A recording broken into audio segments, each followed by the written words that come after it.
Ladies and gentlemen, hey, hi, how you doing? Welcome back to the channel. Thank you so much for stopping by. The rifle category within Warzone right now is honestly extremely competitive. We've seen certain buffs, certain nerfs made to several rifles over the past couple of meta updates that really have things very tight across the board, whether you're looking at rifle number 5 or rifle number 1. But today, I want to go through and break down the top 5 best assault rifle meta loadouts to be using right now. And we are starting here first on true game data, and we've got a handful of rifles selected. As always, shout out to Tony for putting in the work and getting us all this information, making it so easy to digest. But we've got the brand new BAL 27, which is actually surprisingly good, as you'll see. The BP 50 we know is solid. The Holger's been in the conversation. The Kastov 545 from MW2. The MCW's got some buffs. I wanted to see how that compares. The MTZ, the SVA, and the Ram 7. And when we go through and we look at 300 health and combination shot TTK, as I said, you get a wildly competitive graph here, which is very fun to see. Now, first things first, stand out to me, the Ram 7. We know this has been in the meta conversation for rifles pretty much since it was added in. Well, its nerfs recently, it drops off hard. Its first range TTK sucks. Its mid-range TTK is slow. That one's getting kicked out very, very quick. Keep in mind, we're just trying to narrow this down to 5 in general. Now, the rest of this is very competitive. The BAL is slow to begin with, but then over range really actually brings itself up, which is nice to see. So it honestly, while it's a little bit inconsistent, is pretty competitive over range, which is definitely worth noting. The BP 50 is solid throughout, so that one's also very convenient. The Holger is one that I'm not gonna lie is very tricky to go through and determine if it is in the top 5 or not, because its TTK is actually super competitive throughout, but its ammo capacity is just so limited, only having a 40 round mag. I think it's pretty clear the MCW is better than it has been in the past, but I feel like its TTK, especially like over range, falls off a little bit too harshly there. So leaving us down to 6 here now. To me, it's an honorable mention between the Holger and the BAL 27. The 545, it's not good over range, but it's so good through its mid-range here, through the first 40 meters or so. That's got to be a mainstay. The SVA is too easy. We know that's a mainstay. The MTZ as well. To me, the Holger's damage per mag versus the BAL's consistency over range is the differentiator there. And so I'd say Holger is probably a close number 6, and the BAL makes it into the top 5. So the BAL, the BP 50, the Kastov, the MTZ, and the SVA. Let's jump into the game and break down these setups for all of these as the new top 5 best rifles. So at number 5, we've got the BAL 27. Like I said, it's really close between this and the Holger. Keep in mind, when this thing's got the first 4 bullets shot, it's a little bit slower than the preceding shots, and those preceding shots go really fast, and that actually increases that TTK a little bit more. So depending on when you're landing your shots, the TTK could be even faster than what we saw on the graph there. This is a setup though that I feel like works well in the mid-range and through the long range, and it's an iron sight build because I find them to be pretty clean here. We got the Spirit Fire Suppressor, better range, better velocity, better control, and it's of course keeping us off the map. The Crown H3 barrel I feel like is really the only good barrel on this thing. Helps out the range and the velocity, and then a little bit of movement and strafe speed here, which is like a nice little double bonus there that you don't usually see. I go for the angled underbarrel. Helps out the firing aim stability and your horizontal control, just to make the pattern a little bit more predictable, and it's not going to really slow you down all that much.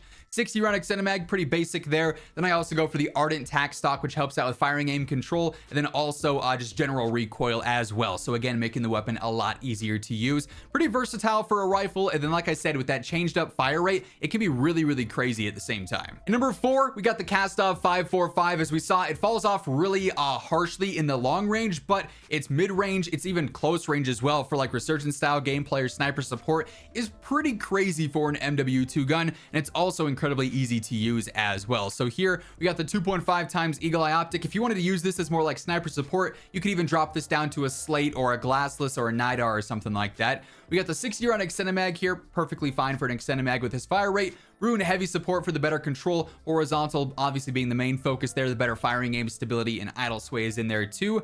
The K30 barrel is going to help out with range, velocity, and control, and for once not actually hurt our idle sway like so many MW2 barrels do, so that's a nice change of pace. And then Spirit Fire Suppressor yet again to close things out for this one. By the way, as we are going through all the weapons here today, if you enjoy this video or if you find it helpful at all, do me a favor, drop a like on it. It's always really appreciated. And if you're new to the channel, every single day I got you covered with news, patch notes, meta breakdowns, everything going on in COD is right here. So feel free to hit that subscribe button and join us on the road to 1 million subscribers. And number 3, I've got the SVA 545. It's just so consistent, so reliable throughout, really. You could use this build in hyperburst mode, or if you're very comfortable with it, even use it in full auto. Hyperburst obviously has no recoil, but you have to tap consistently. Full auto has a little bit more recoil, but it's also a tad bit easier in terms of just the consistency and not having to spam your trigger.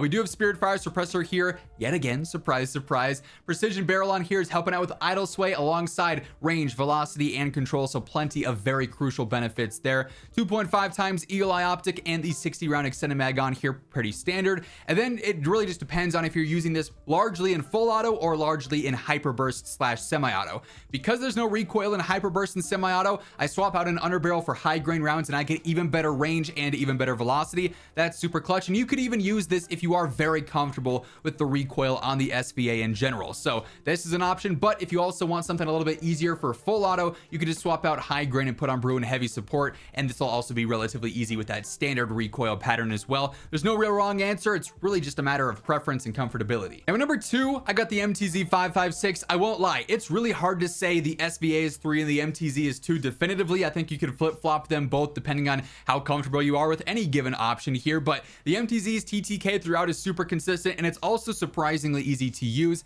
Here again, we got the Spirit Fire Suppressor, crazy. We got the Clinch Pro Barrel, which is better firing aim stability and idle sway on top of range and velocity. No added control benefits, but that's okay because this thing's pretty easy to use. Plus, we got brew and heavy support on here to add in some control where needed. 50 round extended mag is the max. I will say the fire rate's kind of fast here, so if this was 60, it'd probably be a little bit more convenient, but 50 is not the end of the world. It works for what it is. Then we also got the 2.5 times Eagle Eye yet again, because why be original when this thing is very comfortable and it works? Hey everyone, wanted to take a quick second to shout out my friends over at G Fuel. If you were looking to drop into some games energized and focused, look no further than G Fuel. They got you covered for pretty much everything, honestly. They got the hydration formula tubs, the standard energy tubs, they've got the cans, and best of all, if you want to get anything at all from the G Fuel site, you can throw in code IMMORTAL and get a nice little discount at checkout. And who knows, maybe the more the code gets used, the better chance of our Shaker Cup maybe one day returning. But yeah, if you want to check anything out, the link will be down in the description below. And of course, lastly, we got the BP50 at number 1. It's so consistent throughout, whether you're fighting close range, mid range, or long range. Its TTK is either going to be the best or be right there with the best.